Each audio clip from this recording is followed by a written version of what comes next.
Boa tarde, pessoal, tudo bem? Voltamos com mais um treinamento do CPC. Esse vai ser o CPC 27 do ativo mobilizado.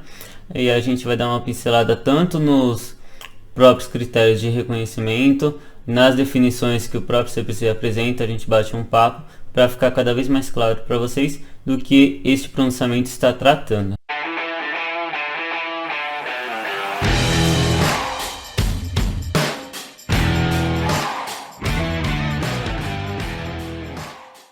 Então, resumindo, qual é o objetivo desse pronunciamento? É dar tratamento aos ativos imobilizados.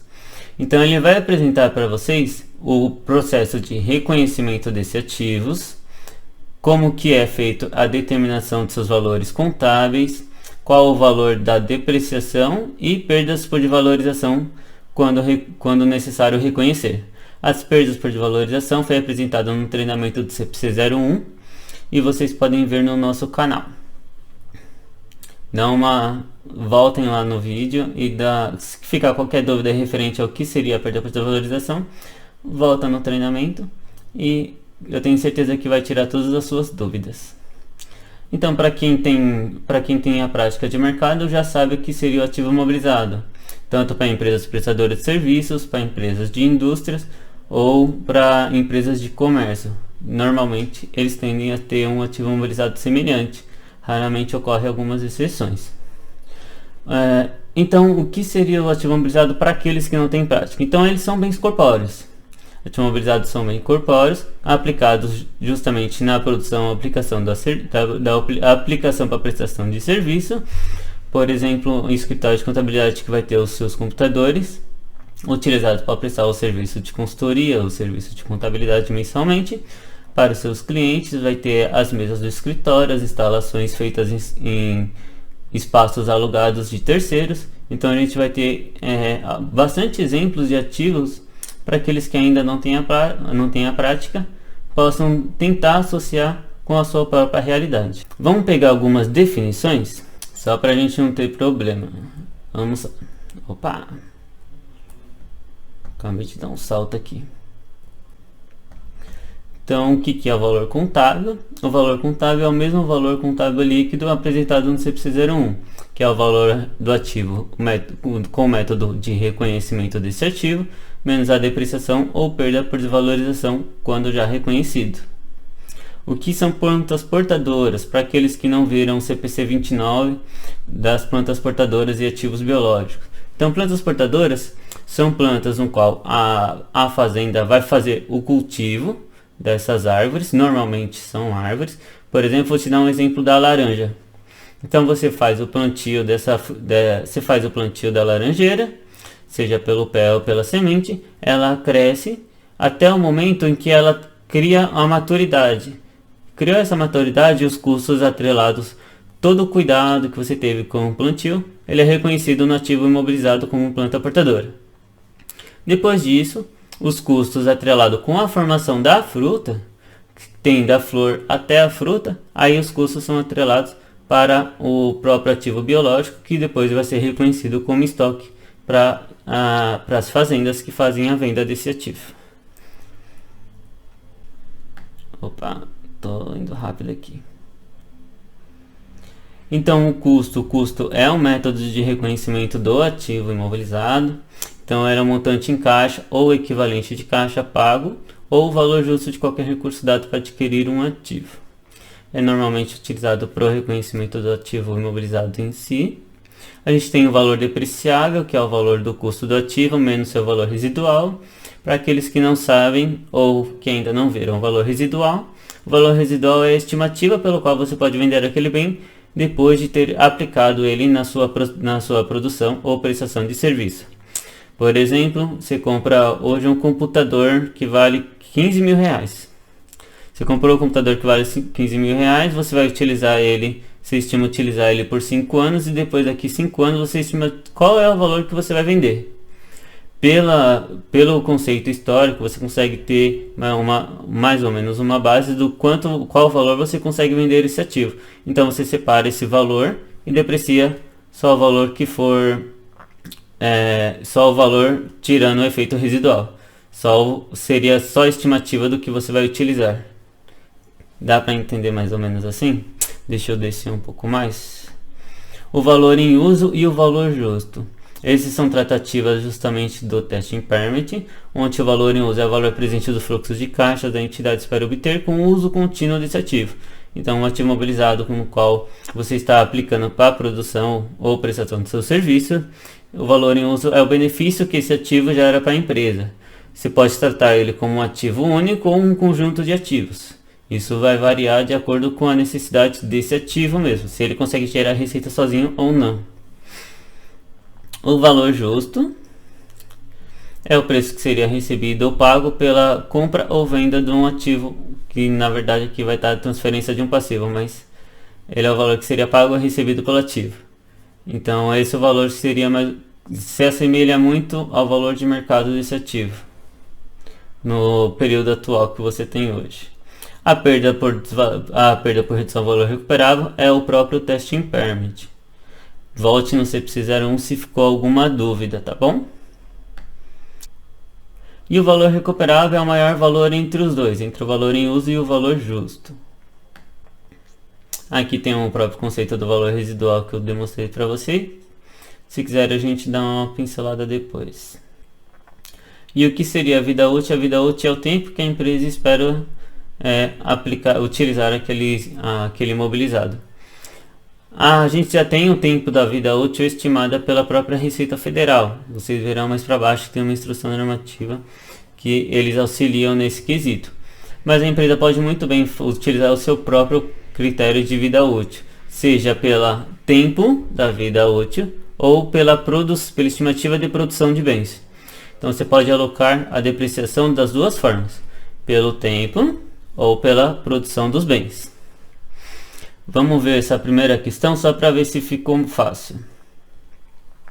Então, a Lei 6.404 de 76, artigo 179, do item 4º, ele conceitua como contos a serem classificados no ativo imobilizado os direitos que tenham por objetos bem corpóreos destinados à manutenção das atividades da companhia ou da empresa ou exercidos com essa finalidade, inclusive os decorrentes de operações que transfiram à companhia os benefícios, riscos e controles desses bens. Trata-se de qual pressuposto contábil? Esse pressuposto a gente pega principalmente aqui, ó. Ele vai transferir os benefícios e riscos e controles destes bens. Pode ser que esse bem você não tenha a posse. Aí você vai ter logo o princípio da primazia da essência sobre a forma. Então, na essência, o ativo é seu porque seus benefícios e riscos estão fluindo para você. Mas na forma legal, esse bem pertence a outra pessoa, que é o caso que ocorre quando a gente tem um leasing, que hoje você talvez reconheça mais como arrendamento. Porém, nem todo o grupo patrimonial se aplica ao CPC 27. A gente só vai separar esses três aqui, só para exemplificação de vocês. Então, os ativos disponíveis para vendas, ele tem um CPC específico e ele já não é mais aplicado para manutenção ou prestação de serviço. Ele é um ativo que foi realocado do ativo imobilizado para disponível para venda, justamente porque a empresa está pretendendo realizar a venda desse ativo. Os ativos biológicos, exceto as plantas portadoras, os ativos biológicos, eles não são a planta portadora, os ativos biológicos são outros ativos.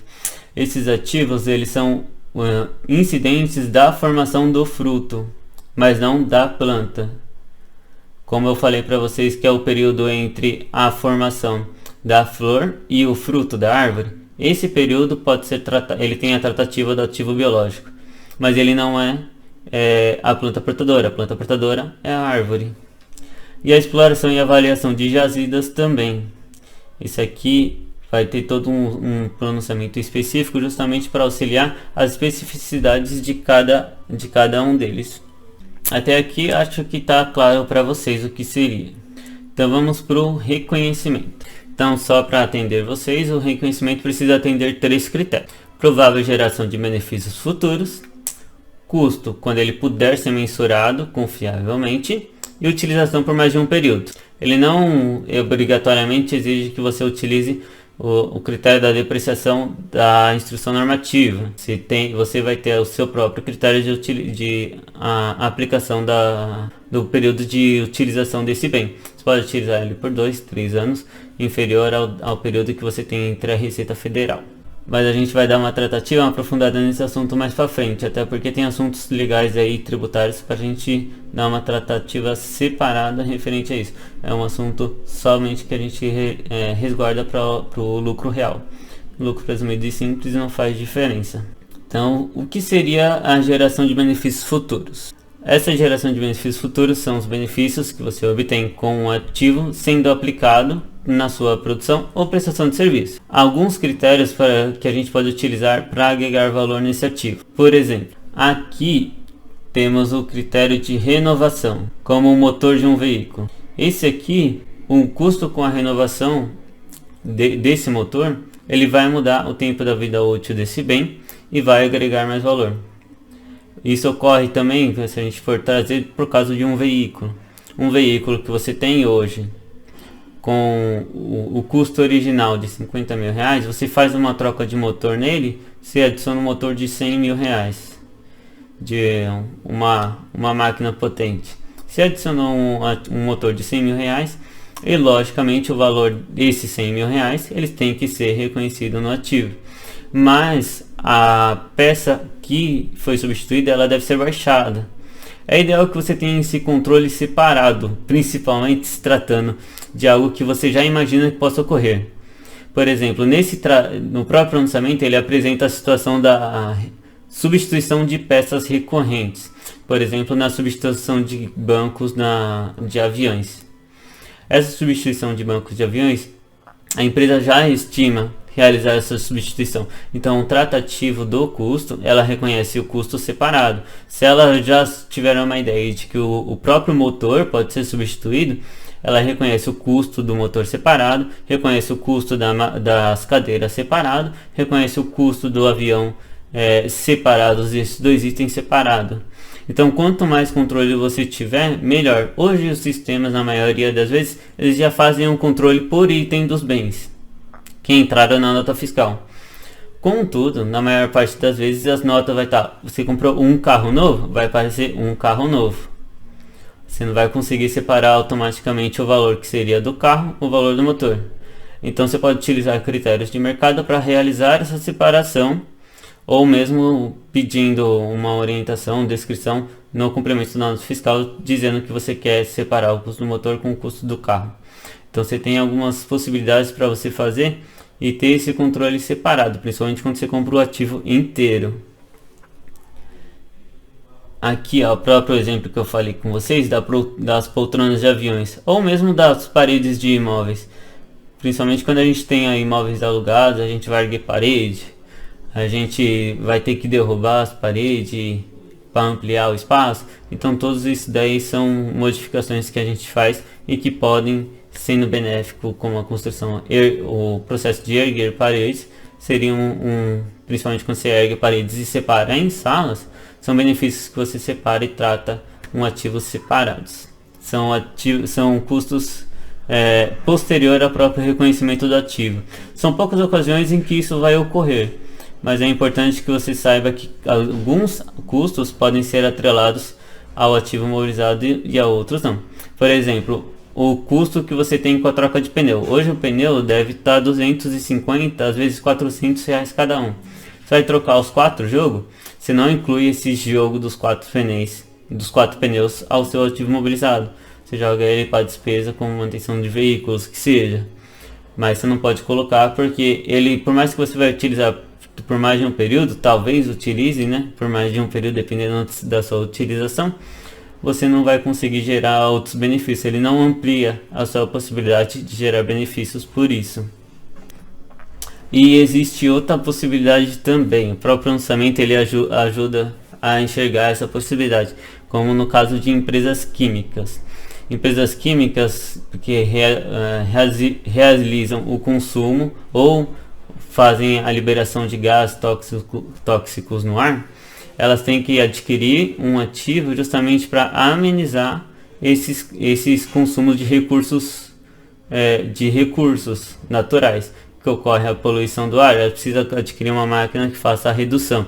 Ela não vai estar diretamente gerando benefício para a empresa, mas se ela não comprar, ela não consegue operar. Como ela não consegue operar sem a adquisição dessa máquina, ela faz parte do ativo imobilizado da empresa, mesmo que ela em si não gere os benefícios para a empresa. Agora o custo, vamos voltar para a mensuração do custo. Então no custo a gente vai ter o custo da aquisição, normalmente o valor da nota fiscal, se tratando de imobilizado, beleza. A gente vai ter os custos com importação, se houve uma importação, ou não recuperáveis.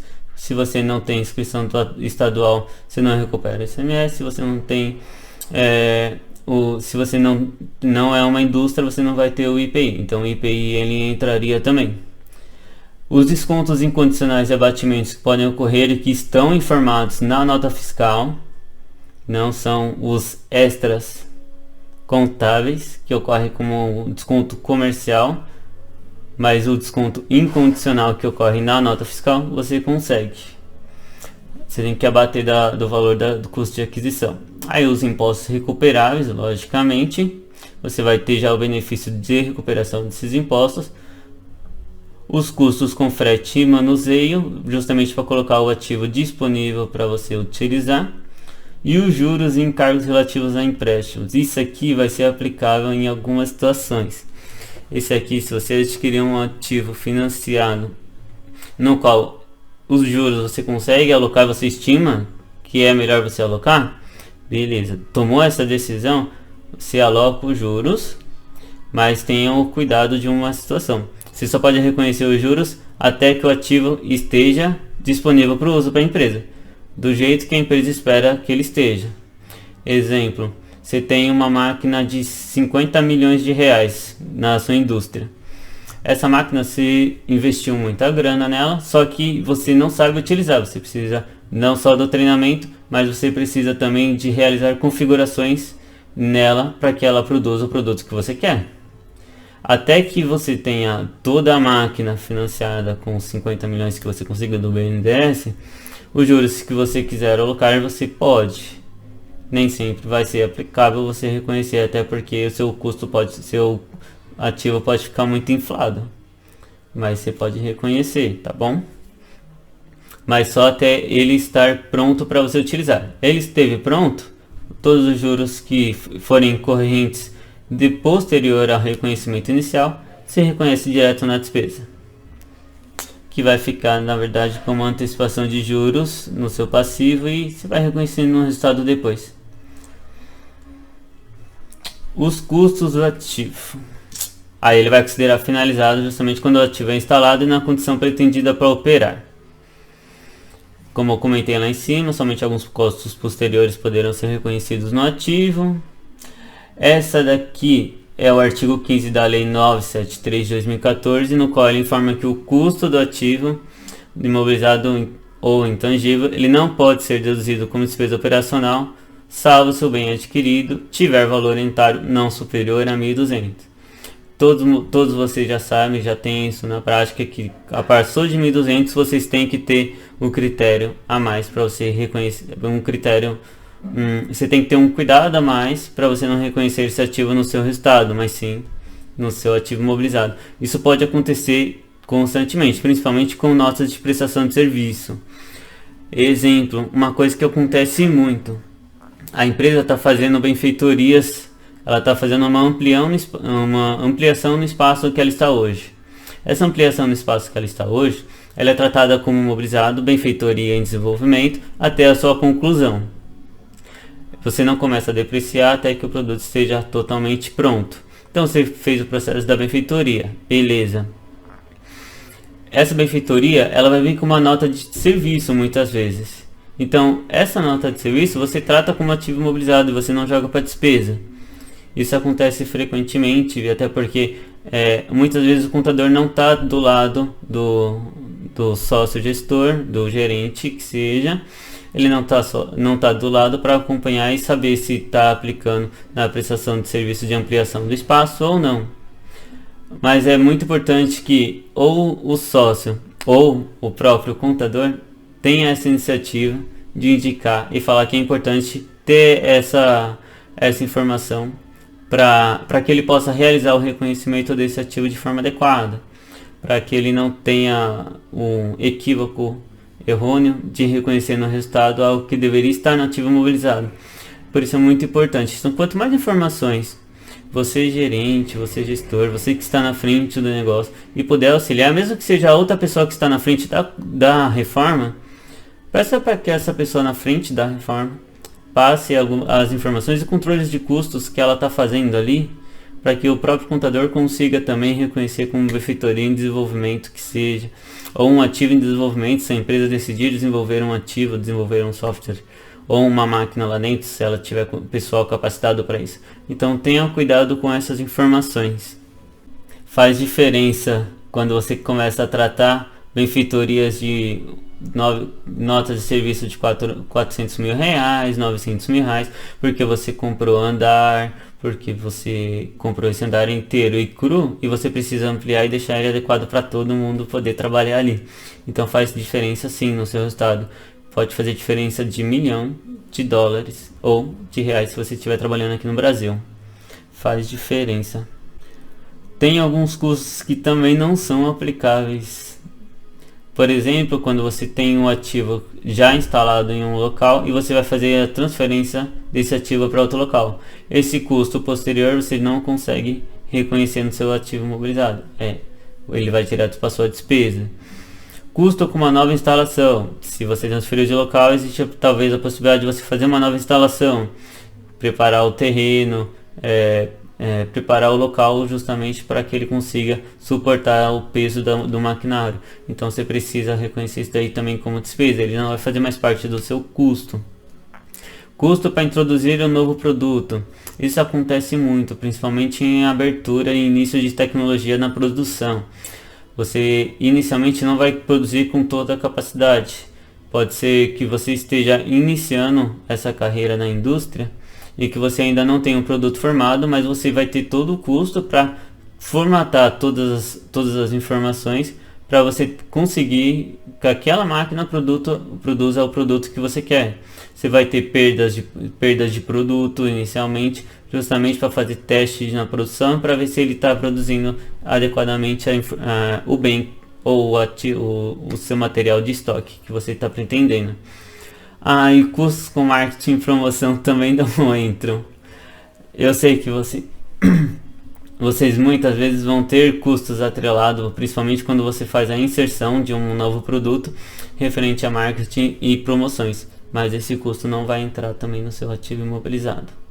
E prejuízos operacionais por ineficiência. Como você está no início da produção, existe muita possibilidade de da máquina não produzir a capacidade total. Você vai fazer testes iniciais com uma produção mínima e esse período de ociosidade que a máquina está operando, você não reconhece junto com seu ativo imobilizado. Ela já está em uso, você não consegue realizar o reconhecimento desse custo posterior. Alguns exemplos de ativos para aqueles que não pegaram: drones, aviões, navios, transportadoras, que eu tratei lá em cima, instalação, por exemplo, a troca de uma fiação completa, isso seria instalação na empresa, microscópio, aparelhos de ginástica para as academias, benfeitorias em imóveis de terceiros, que eu dei vários exemplos aqui para vocês. E se tiverem dúvida referente à taxa da depreciação fiscal aplicável, tem a Instrução Normativa 1700 de 2017, onde vocês têm a possibilidade de você pesquisar tanto pela descrição do bem, ou se preferir pelo NCM, para você reconhecer qual seria a depreciação fiscal aplicável àquele ativo imobilizado.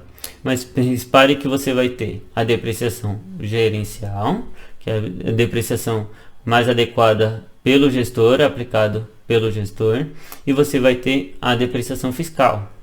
O tratativo será diferente quando a gente estivesse falando de lucro real. Você pode muito bem reconhecer a sua depreciação gerencial. Isso não há nenhum impedimento. Contudo, nas empresas de lucro real, você precisa reajustar a diferença na sua depreciação da depreciação permitida pela Receita Federal para dedução do imposto de renda do CSLL. Então você vai ter a tratativa do diferencial no seu valor, justamente para não ter para você não recolher imposto a maior ou a menor, dependendo da situação. Temos mais duas questões, principalmente abordando os pontos acima, para a gente resolver. A D é correto nas 3 alternativas, se caso ficou com alguma dúvida. A segunda questão do segundo semestre de 2018. A partir do que dispõe a NBC-TG 27, que estabelece o tratamento contábil de ativos imobilizados, analisa as afirmativas a seguir, marque C para correto e I para incorreto, se a sociedade empresária Gama agiu de acordo com concordância a essa norma. Então, ao adquirir o ativo mobilizado, a sociedade empresária Gama pagou 10 mil para colocá-lo no local e condições necessárias para que fosse capaz de funcionar de forma pretendida pela administração. A sociedade empresária Gama reconheceu esse valor como parte integrante do custo inicial do ativo mobilizado. Isso daí está totalmente correto. Todos os custos que você tem para colocar em condições necessárias para você utilizar aquele ativo mobilizado, você reconhece no custo do seu ativo mobilizado. Então essa está correta. Como todas as alternativas estão corretas, a gente vai para a próxima. Segunda, a sociedade empresária Gama pagou 25 mil em propagandas e atividades promocionais para introduzir novos produtos provenientes do ativo mobilizado. A sociedade empresária Gama reconheceu esse valor como parte integrante do valor contábil do ativo mobilizado. Agora a gente entra. Propagandas e atividades promocionais. O custo que você tem com isso, você pode reconhecer como seu ativo mobilizado? Não, você não pode. Então essa alternativa, por ela ter reconhecido uma parte integrante do valor do ativo mobilizado, essa ação da Gama está errada. Então ela está incorreta. A sociedade empresária Gama apresentou prejuízos operacionais iniciais de 10 mil, incorridos enquanto se estabelecia a demanda pelos produtos que seriam produzidos pelo ativo mobilizado. A sociedade empresária Gama reconheceu esse valor como parte integrante do valor contábil do ativo mobilizado. Então ela teve prejuízos operacionais, seja pela ociosidade do maquinário que ela está utilizando, e reconheceu essa ociosidade como custo de parte integrante do seu ativo mobilizado.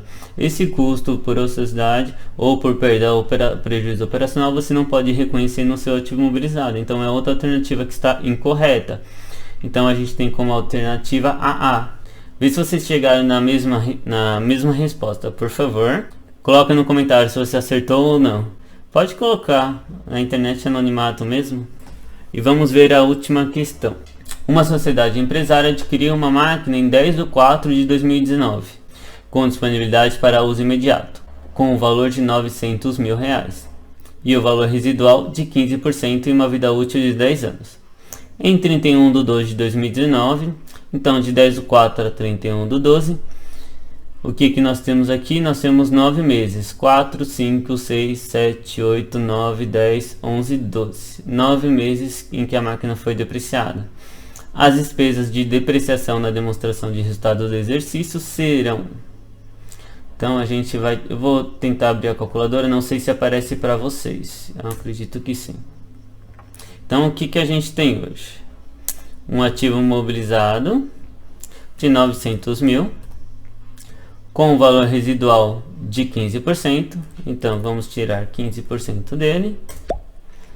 Esse seria o nosso valor depreciável, e a empresa espera utilizar esse valor por 10 anos.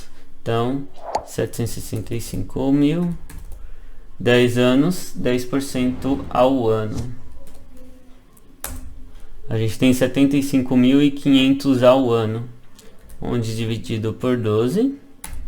dá 6.375 vezes 9. Dá 57.375. Então a gente aplicou. A gente transformou os 900 mil, retirou o efeito dos 15% do valor residual para encontrar o valor depreciável. Esse valor depreciável, a gente faz a multiplicação do tempo de vida útil, 10% em 10 anos, 10 anos 100%. Aplica-se os 10% ao ano. Pega esse ano, divide por 12, encontra o valor depreciável ao mês e multiplica pela quantidade de meses em que você utilizou esse ativo, que são 9 meses. Então 9 vezes o valor que a gente encontrou como depreciação mensal daria 57.375, alternativa B. Eu acho que aqui ficou bem claro para vocês algumas situações entre o que seria ativo mobilizado e o que não seria ativo mobilizado. Se ficou alguma dúvida, mande uma mensagem, mande o nosso... A gente tem um canal do Instagram, a gente tem um canal do podcast, que é muito bacana e tem conteúdo exclusivo só no podcast. Então vale muito a pena vocês assistirem, vocês ouvirem no período do trabalho, no retorno da casa. Eu sei que a gente passa às vezes 2 horas no transporte público, vale muito a pena você ficar ouvindo o nosso podcast. Então fica com Deus, arrebenta nessa prova, que vai dar tudo certo, tá bom? Continue se preparando que dia 27 vai dar bom. Até mais, gente!